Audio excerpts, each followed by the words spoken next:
Hello, Lisa here. Welcome back to my channel, or welcome if you're new here. Today we're going to be diving into the Outgrow Yourself Tarot and Oracle deck by Acta Spaman. Acta Spaman. I'm sorry if I'm saying your name incorrectly. We are going to be diving into this. This is actually a collaboration with Dawn Michelle over at Boho Tarot. So I will have a link to her video that is accompanying mine. We're putting our videos up on the same day. Please go watch her video after you finish watching this one. We are looking at this deck through two different lenses. So both of us picked this up. Both of us have been studying the Thoth Tarot, but we wanted to look at it from both of its angles. So both the tarot angle and the oracle angle. So I'm going to be looking at it through the tarot angle, and I'm going to be doing a side-by-side of this deck alongside my original Aleister Crowley, Lady Frida Harris, large Thoth Tarot. And Dawn is going to be exploring it more as an oracle deck. And so this way you'll get to look at the deck from a couple different angles. I'm really excited about this deck. I've been sitting on it a long time. I got it a little bit ago now. I think I've had it at least 6 weeks or so. But I've been studying the Thoth, and I didn't want to dip into this deck until I'd finished my initial round of study with the original Thoth. So I'm really excited to get into this, to flip through it. Hopefully we're in the same order here, but I am super stoked about this. This one was a deck that I picked on my last Say Yes to the Deck. So I will try to remember to also link that in the description box, as well as a link to this deck and where you can get it. It does come in a pretty basic little tuck box, and it says on the back, Outgrow Yourself, Oracle and Tarot. I called it Tarot and Oracle, but same. Outgrow Yourself, Oracle and Tarot is a universal tool that offers easy access to fully understanding oneself. The flowers will guide you in every way decisions and offer eternal wisdom. Knowing your future is growing your future. Super cool. So I really liked the idea of this because it's so different from like the traditional Thoth, but I want to be able to see the same kind of meanings, even though this is a completely different style. So that's what we're going to be doing today. Quick note on the kind of production value in cardstock. I'll be honest, I wasn't super impressed because when it arrives in like 2 packs, and you can really see it's like individually wrapped in like 2 bits of cellophane. So it's clear that it's like printed like a split deck is printed. And there is a slight variation in the color along the sides of the cards, which I think is super strange. I'm probably going to edge this, and I'm probably going to edge it in black. I did see somebody who had edged it in yellow, and I think the effect is really cool, but you can still see some of the kind of variation in the sides. I think once it's shuffled, that would be less obvious. Super curious if to find out if Dawn Michelle mods hers and edges hers, but I'm planning to edge mine in black. This is what the backings look like. The cardstock is a pretty standard tarot cardstock. It's like the kind of thing you'd expect from an older US Games deck, like a Robin Wood tarot or something, or a Morgan Greer or something like that. Very standard. I think it'll shuffle great, and it's a standard size. So with all of those details out of the way, I'm sure you're going to hear that from Dawn Michelle too, but maybe not. But let's zoom in. Oh, and of course, this is the bag that I'm going to be putting mine in when we're all done here. I know it doesn't match the backs at all, but I love the kind of ladybug gardeny feel, so that's what it's going to be going in, and all the yellow. So let's zoom in. We're going to do a side-by-side, see what we think. Now, one of the things that I love about the Outgrow Yourself Oracle and Tarot is that it has these statements on it. So it's less about, I think, it seems less about the tarot card itself and more about the overall theme. And I think the idea is that you can completely ignore the tarot associations and use it as an oracle. But again, I'll leave that part to Dawn Michelle. But for now, I want to be able to see the tarot in it for the purposes of this walkthrough. So that's what I'm really looking for. So come with me as we go on that journey. So we start with the Fool, and here we see there is this kind of wild cat, tigerish kind of creature here at her feet. I think it's really interesting that there's this like baby kind of falling off the back end here. It's almost like this nod that you're growing out of or coming out of this place of like fresh perspective and newness and birth in a way. And that really does speak to me to the journey of the Fool. Trust your tools, the Magician. Here we have these 2 little creatures down here. She's got lightning bolts kind of zipping between her fingers up here in the card. I'm just going to bring that up so you can see. So to me, it does speak to sort of crafting or manifesting your reality.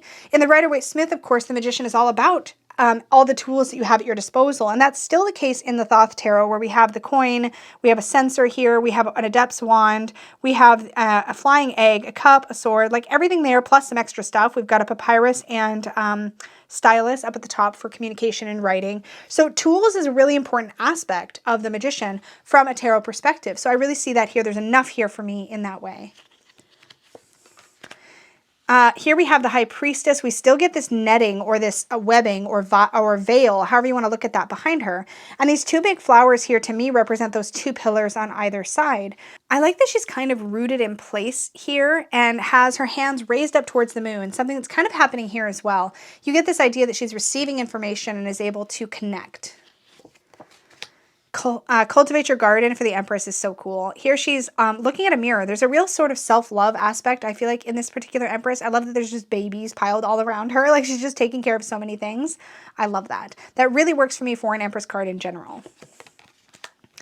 Our Emperor card, interestingly enough, is sitting on top of another creature who has these horns that are kind of reminiscent to me of the devil. It's almost like being in control of one's own shadow and one's authority. I think that's really interesting for the Emperor. I think it's super interesting that this actually has the message outgrow yourself, which is the theme of the deck, as if you are, as the Emperor, conquering your own shadow. There's an element of conquer and control here, which I think is really cool from the aspect of looking at it through the perspective of, or through the lens of the tarot. Oh, look at this, the Hierophant. Okay, that's really cool. We have in the Thoth tarot, we have the 3 aeons, right? So we have Isis, Osiris, and Horus kind of represented. The age of Isis, the age of Osiris, the age of Horus, represented in this image with the baby at the center, representing the age of Horus. We have Isis down here holding her sword. This is a very crossed over correlation to the Thoth. I really like that. She's still holding this staff that has the symbol for the 3 aeons here. So this is the closest I've seen as far as a direct correlation over. Even the shape of her hat aligns. I really enjoy that. The idea that you carry the seed, or you carry the seed of potential for what's possible in the future, is perfectly reminiscent to me of the Thoth Hierophant and what I've learned so far. And a really important disclaimer as we go through, I'm a total Thoth newbie, so like take my Thothy comments, take those with a grain of salt. I'm a dork.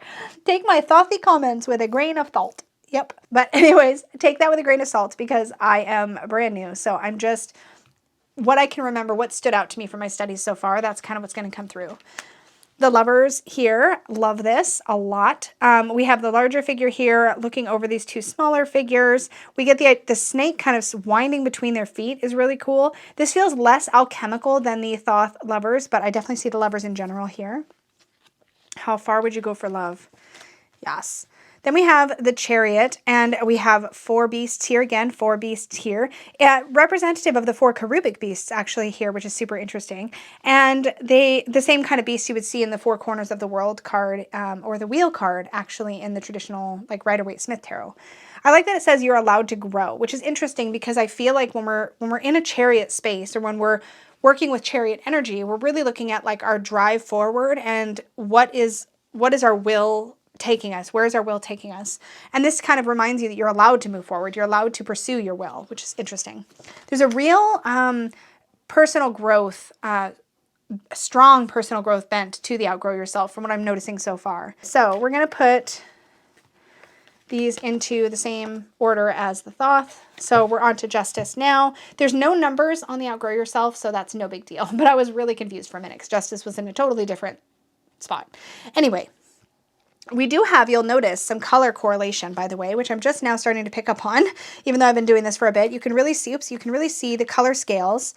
The colors of the Thoth are interpreted in this Outgrow Yourself, even though there's so much less artwork here. You can really see the color scales still translating, right? All the blues and greens of the adjustment card are showing up in the Justice card. Here, this is so simple, right? Reap what you sow. And she's holding a scale. One of these flowers is bigger in one of the pots than the other flower. But there's definitely the idea of consequence here, which works great as a tarot adjustment card. I also like the idea that you can make, sometimes you're fine-tuning to get the result that you're looking for. What grows in the shade for the Hermit? The Hermit card here is really interesting because she's completely walled herself off with all of her plants, right? So she's hidden herself in a way. Love that.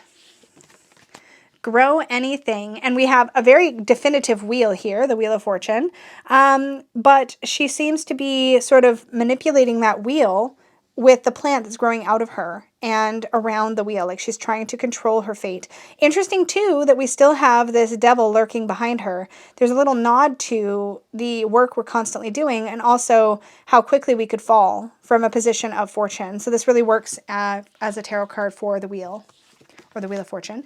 Here we have Lust. I love that this is very Thothy. She's definitely riding this beast here, which speaks to the Lust card for sure. I love the Follow Your Passion, because that, I think, is a really clear way to look at the Lust card. I was really stumped by this card initially when I started studying the Thoth Tarot, because I'm like, well, it's strength, but in this deck, it's not. It's really about passion. It's about lust. It's about chasing that feeling in a way, or going after that feeling. And here it is, literally following your passion. It just really, really works for that card.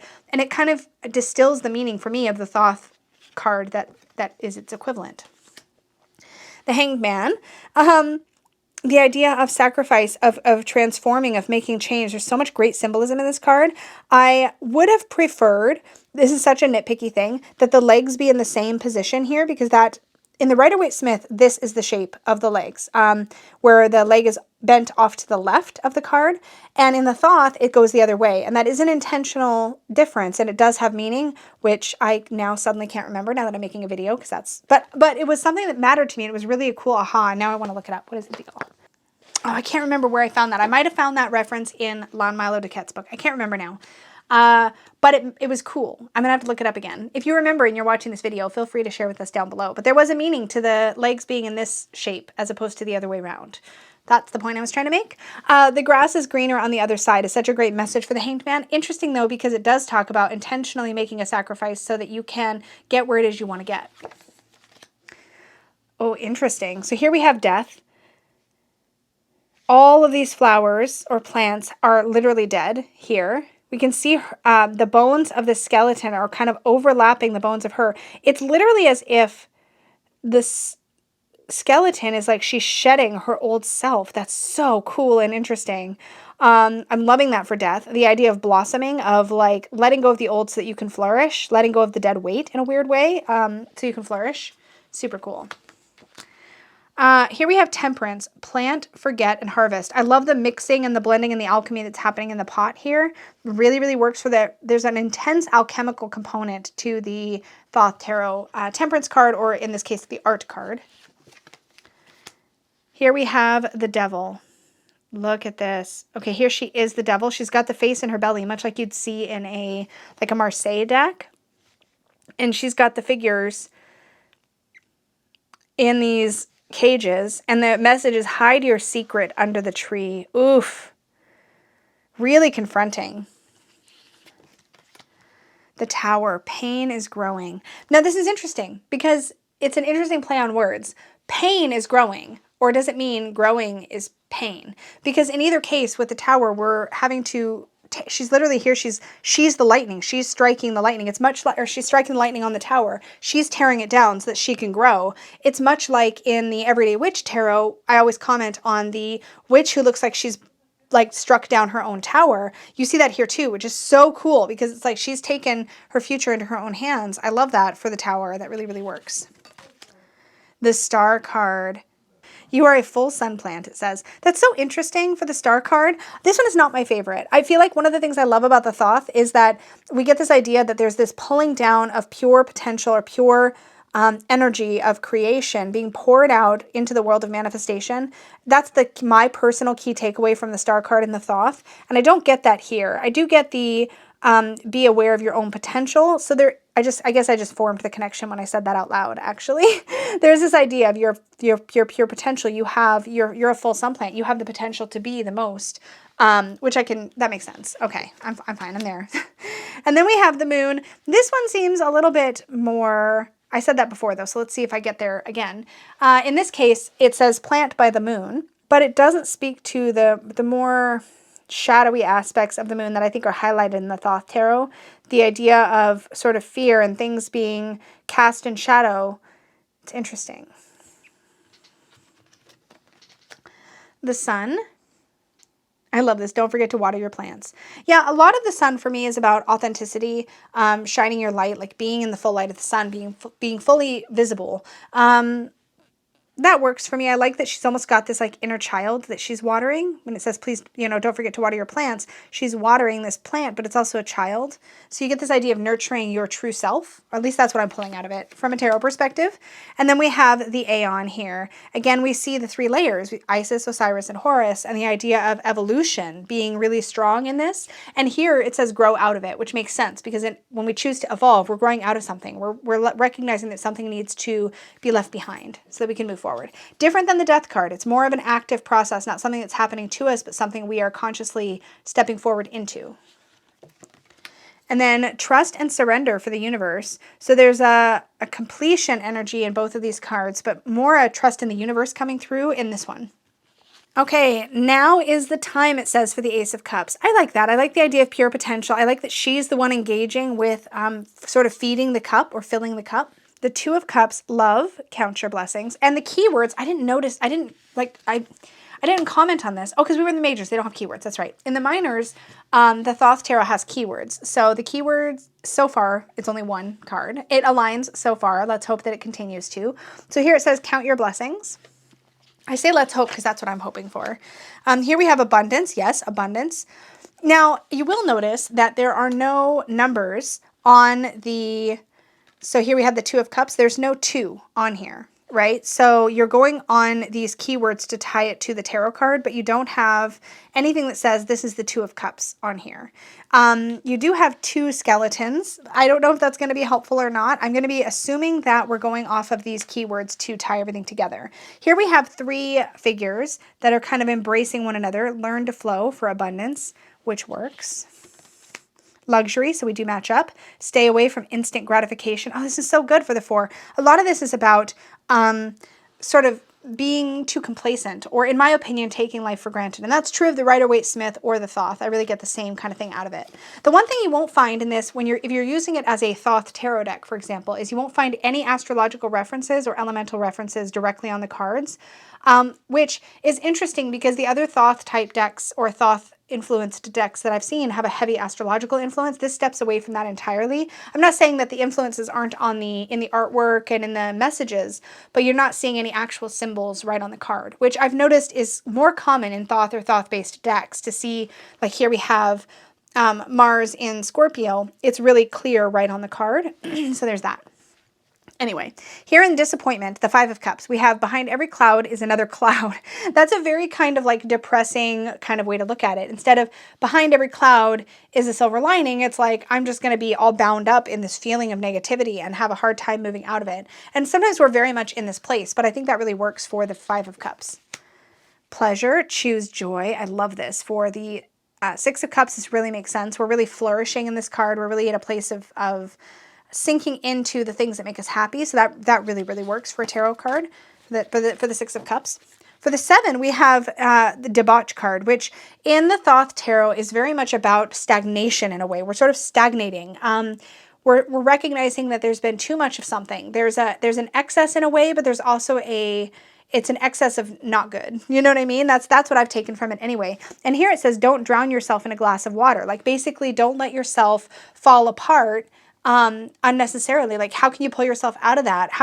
To me, it's almost a little bit like making a mountain out of a molehill, but it's a water reference. Don't drown yourself in a glass of water. It's a little bit of a call to action to not get sunk down or bogged down in stuff. Does that make sense?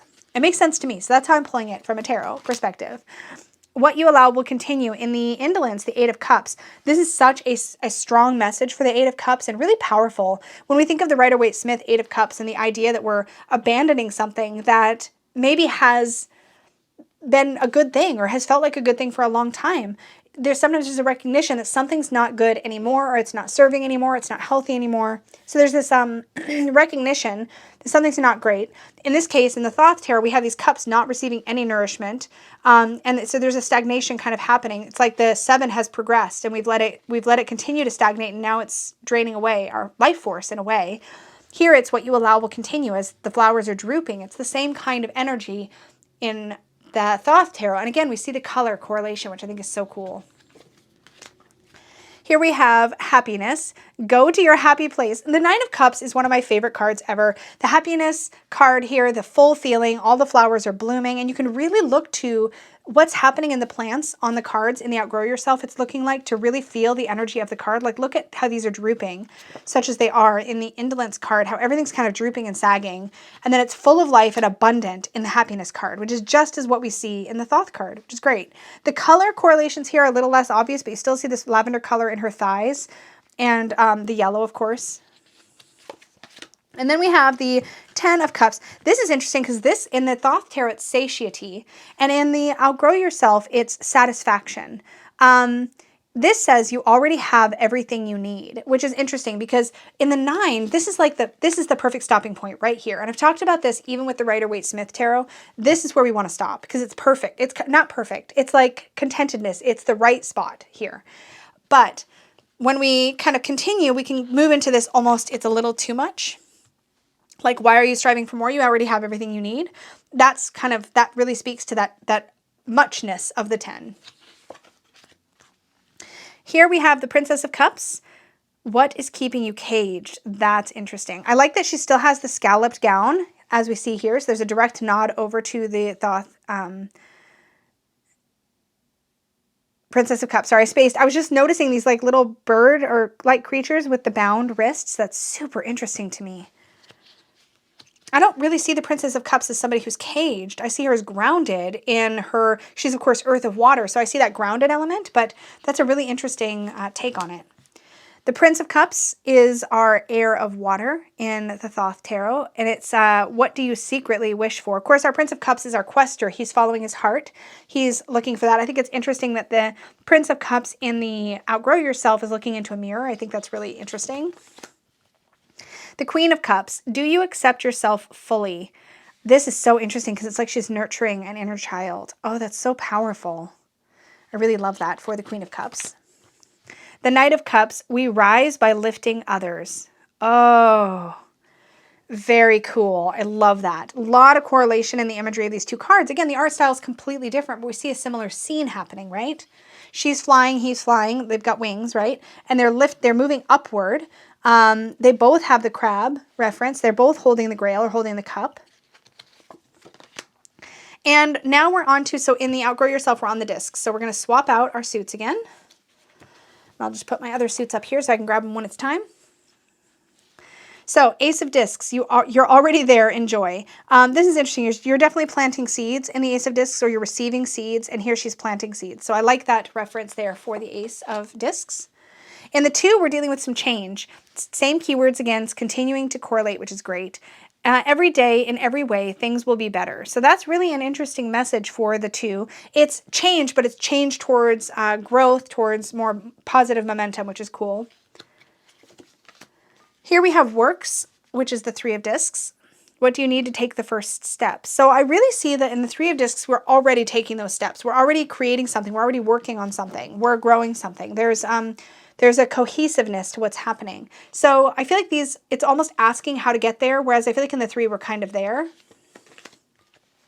The 4, this is great. So this always makes me think of the sandcastle. And I've used this comment on my channel a lot, actually, even from early on.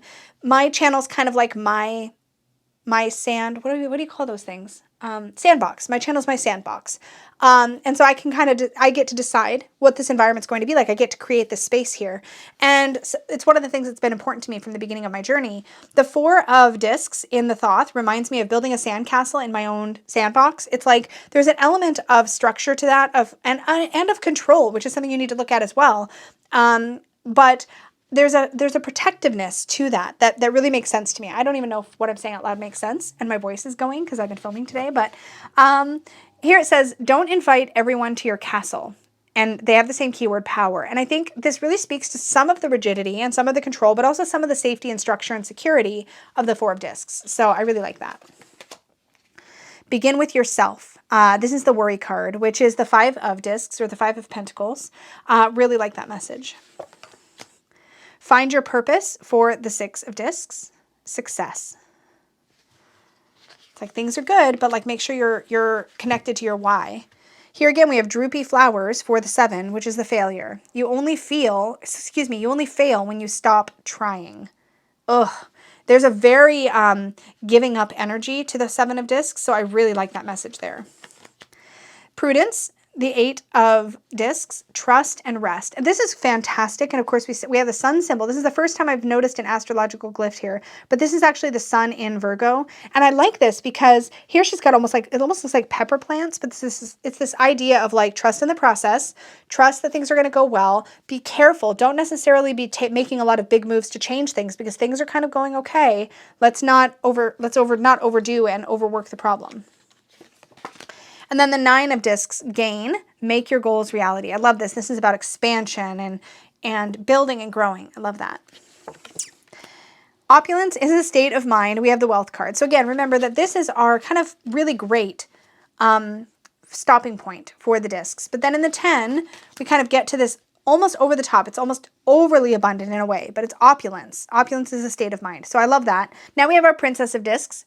Risk everything to gain everything. That doesn't feel very Princess of Discs to me. I don't feel like she's necessarily super risk-takey. She's Earth of Earth. She's very grounded and stable. So that's an interesting correlation. I'd be curious, anybody watching this, again, if you have thoughts about the Thoth specifically, that'd be great. But any thoughts in general about that message for the Princess of Discs, that feels slightly misaligned to me, but that's just my first impression.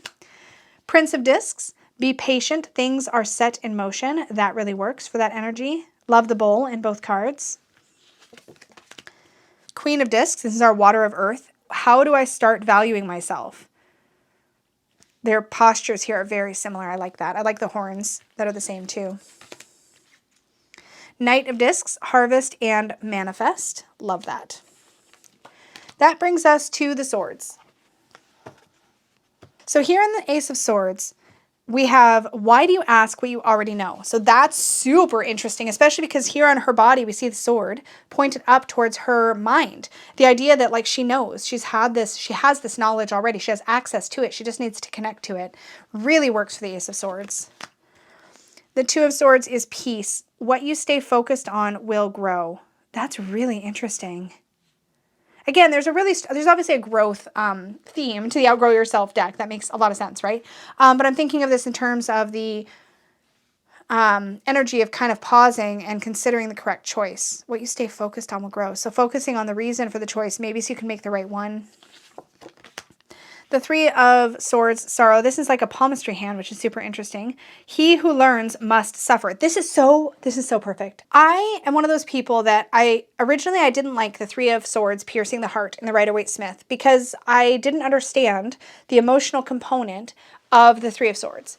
And I see the threes as growth, as expansion, and particularly in the sword suit, which is the mind suit, I see the Three of Swords as a opportunity for learning and growth. And I always see that a lot of us learn lessons by going through really painful experiences. We learn really hard things, or we learn things the hard way. And that's a way that I look at the Three of Swords. And once I figured that out, I was like, we're going to have feelings. We're going to have thoughts about an emotional experience. We're going to be processing an emotional experience. And in that processing, we're going to learn and grow and expand.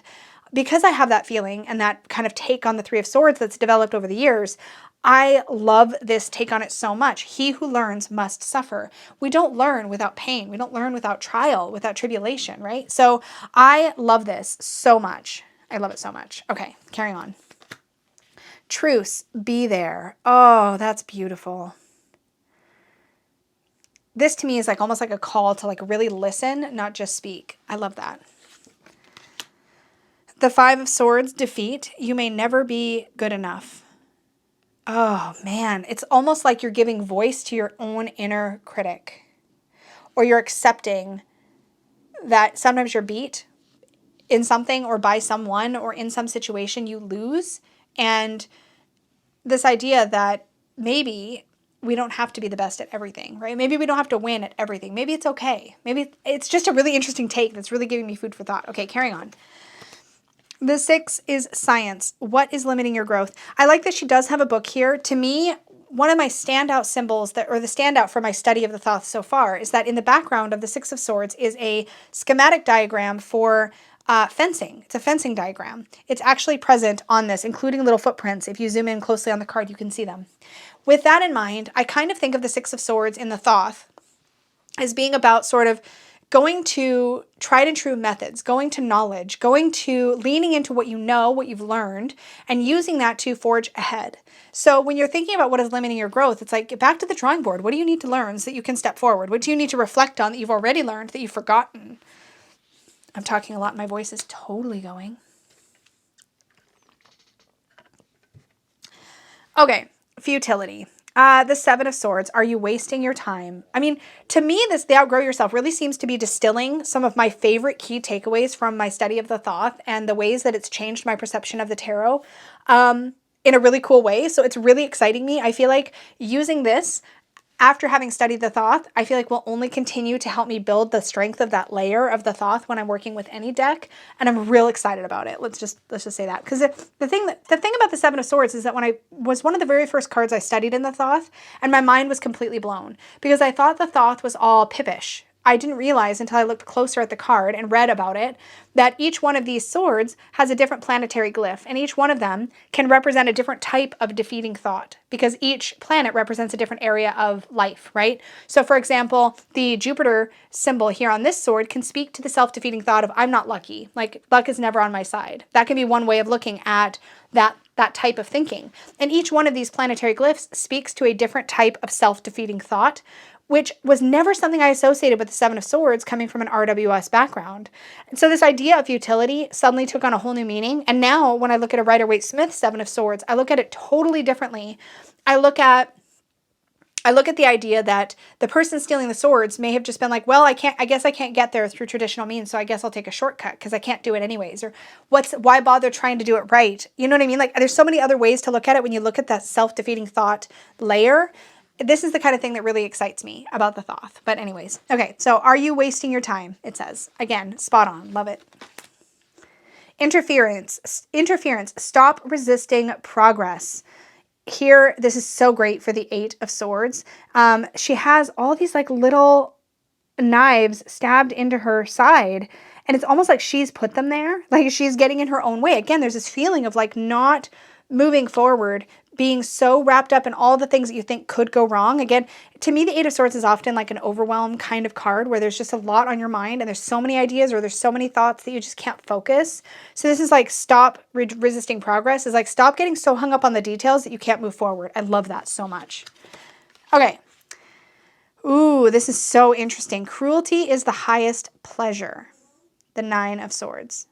Wow. Boy, that feels like a call out, doesn't it? The Ten of Swords, ruin, burn it to the ground. Oh my God, so spot on. All right, and then we have our princess, speak free and true. Again, look at the colors. I love this. Of course, speaking freely, getting up on this pedestal, getting, to some degree, getting on your soapbox and being willing to speak your truth, right? Prince of Swords, challenge your limits. Love this so much. The Queen of Swords, expose, I love this, expose your true self. This is, to me, I found out that this was a severed head, but when I first saw this card, I always thought it was her mask, that she'd ripped off her mask. And I thought that was really incredible and also very empowering.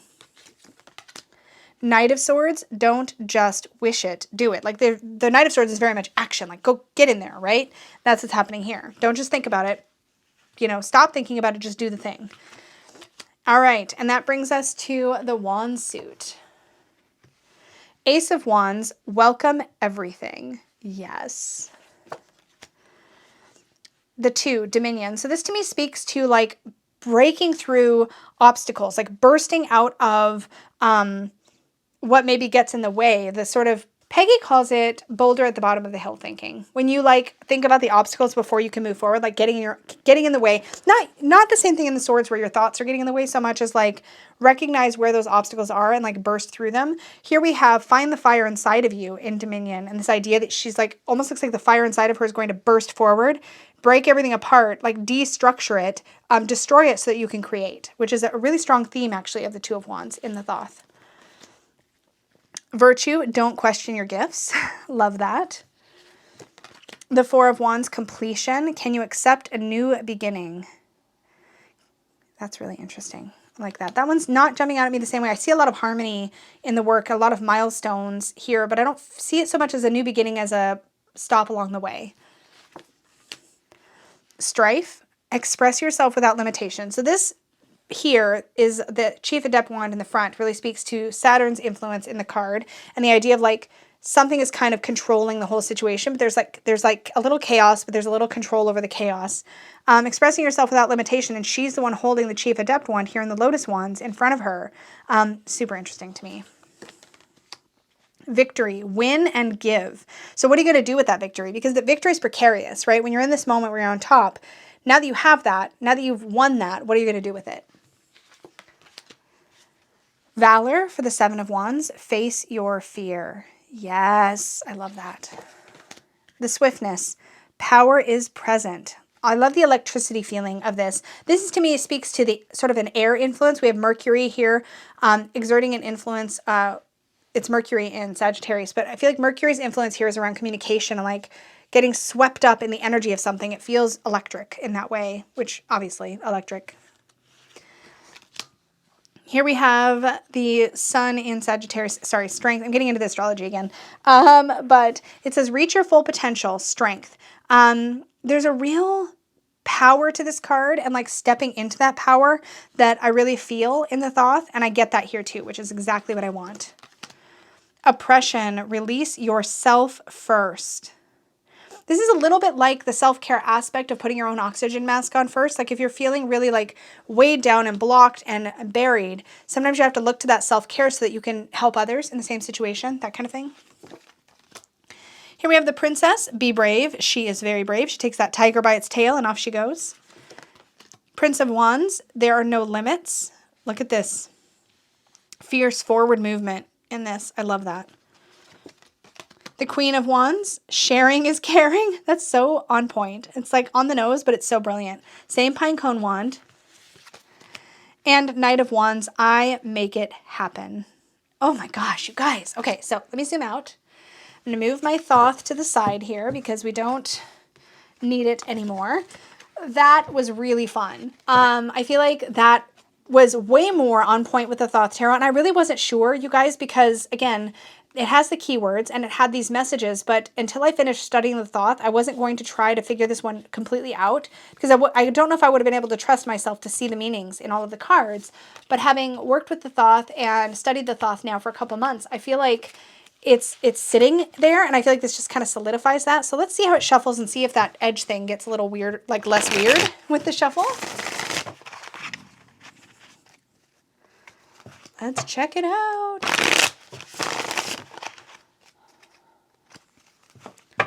The cards feel, do they feel uneven? They feel ever so slightly uneven. And I suspect that's those two printings. I'm guessing they were just ever so slightly off from one another, like size-wise. Very, very minor. Like it's shuffling fine, but I can feel it across the top. It feels just ever so slightly rough. Whereas if it was evenly cut, both halves of the deck, it would feel perfectly smooth here. I can feel. And you might even, I'm going to try to get it really, really flat, and I'm going to zoom you in. Maybe you can even see the slight texture difference. The shadows, the way the shadows, see if I can get the shadows on it. You can kind of see how some cards are slightly higher than the other. So that is annoying. That's a production problem. This deck is really well done. And if I remember correctly, it was really affordable. So this was not something where I felt like I spent a lot of money and then got something that wasn't great production value. I feel like I kind of got what I paid for in this case, although it's still more expensive than a mass market deck. So take that as you will, right? It should have even cutting. It should be printed in a single stack. I think that would improve the quality of this deck a lot. But anyways, let's give it a 3-card sample reading as a tarot deck and see what we think. So let's do an energy obstacle advice for the collective and just see what the sample reading feels like using this as a tarot. And let's also see if I can identify what card I'm looking at. I think that's going to be the biggest thing for people is once it's all mixed up, other than the keyword, are you going to remember what card that was, right? And I'm not sure I will, because I don't know if I've memorized the Thoth keywords like that. So let's give it a try. Energy is, okay, well, that's a court card, so it does say Queen of Discs. How do I start valuing myself? Oh my gosh, it's so good. Okay. Obstacle, don't just wish it. That's another court card, so we have the Knight of Swords. And then our advice, Is the universe. Okay, well, I didn't get to test that because this one has a title on it. It's the minors, the small cards. The courts have their titles, and so do the majors. So this one says trust and surrender. This is such a cool tarot reading. Okay, so it's really simple. It's right in front of us. What's our energy? How do I start valuing myself? So the energy of the situation is that it's going to be really important to hold to care for my own value, to make sure I'm treated as I deserve, to really look out for myself in the situation. The obstacle, don't just wish it, the Knight of Swords, is very much about, okay, if you want, how are you getting in your own way? You're getting in your head. You're not making action. You're just thinking about it. You're just considering it. You're not moving forward. So that is the obstacle right now. Whatever situation I might be facing, or you might be facing, if you're hearing this message, it was for everybody, whoever needed it, right? So the idea is that how do you start valuing yourself in the situation speaks to the energy, which is just self-value, how that plays into your situation. Obstacle, don't just be in your head about it. Don't just think about how you want your life to change. That's how you're getting in your own way, is just thinking about it. The advice, trust and surrender the universe. How can you trust and surrender in this situation? How can you give yourself over to the experience of it? How can you allow change to occur, to allow maybe a cycle to end so that you can begin something new? That feels very intuitive to read with. I'm really excited. I feel like it definitely functions well as a tarot. Let me just pull another sample 3 cards and just see what we get. Stop resisting progress. That's the interference card. So 1, 2, 3, 4, 5, 6, 7, 8. That is the 8 of Swords. Okay, maybe it's doable, guys. Then we have the Queen of Cups. Do you accept yourself fully? And we have Death. So I want to play around with some more testing myself here on the minors, and then we'll wrap this up. So quick little test of self. Here we have the Prince of Discs. No test needed. Virtue, 3. Don't question your gifts. This is the 3 of Wands. Excellent. Reach your full potential. That's strength. Strength is the 9 of Wands. The 1, 2, 3, 4, 5, 6, 7, 8, and then the flower is the 9th. So there's also the crescent moon there. So that's the 9 of Wands. Victory is the 6 of Wands. 1, 2, 3, 4, 5, 6. She's holding 6 plants. Strife. Express yourself without limitation. This should be 5. 1, 2, 3, 4, 5. I mean, it's there, you guys. You can actually count. Pleasure. Choose joy. 1, 2, 3, 4, 5, 6. Pleasure. That's the 6 of Cups. Okay, there is a little bit of memorizing the Thoth in there, because if I didn't know that pleasure was one of the Cups cards, you know what I mean? 1, 2, 3, 4. 1, 2, 3, 4, 5. I'm lost on this one. Completion is the 4. I thought it was the 4 of Wands. Oh, wait, 1. Oh, there's only 4 open flowers, because completion is the 4 of Wands. 1, 2, 3, 4. Maybe that's what it is? Yeah. Stay away from instant gratification. This is a luxury, so this should be the 8 of Cups. No, 7 of Cups. 1, 2, 4 of Cups. 4 of Cups. Luxury is the 4 of Cups. Okay, so there's 4. 1, 2, 3, 4. Okay. So yeah, that's how this deck is structured. So it would take a little bit of work, but the messages are right on it. If you're not too concerned about knowing which card you're looking at and you take the cards tarot-wise at face value, I think you'd do fine. That is the stumbling block to using this as a tarot. I would be tempted, if I really wanted to use this only ever as a tarot, I think I'd be tempted to put the alchemical symbol and the number on the minor arcanas. But it's black, so you'd have to have something white that would actually show up and stay. I would probably use like a silver Sharpie if I was going to do that. So that, my friends, is the Outgrow Yourself Oracle and Tarot. I keep wanting to call it Tarot and Oracle. Now remember, this was a collaboration with the lovely Dawn Michelle, who will be looking at this deck as a Oracle. So please do go check out her video and see how she kind of unpacked and explored this deck, so you can look at it from that other angle. As always, there will be a link down below if you want to check out this deck. I bought this as part of my Say Yes to the Deck video, which I will also have linked down below. Thank you all so much. Please remember to click the like button if you enjoyed the video, subscribe, and hit the bell. Do all the good things. Those things really help support the channel, and they really mean a lot. Thank you for hanging out with me, and I would love to hear your thoughts in the comments down below. Thank you all so much, and may your magic always shine from the inside out. Bye, guys!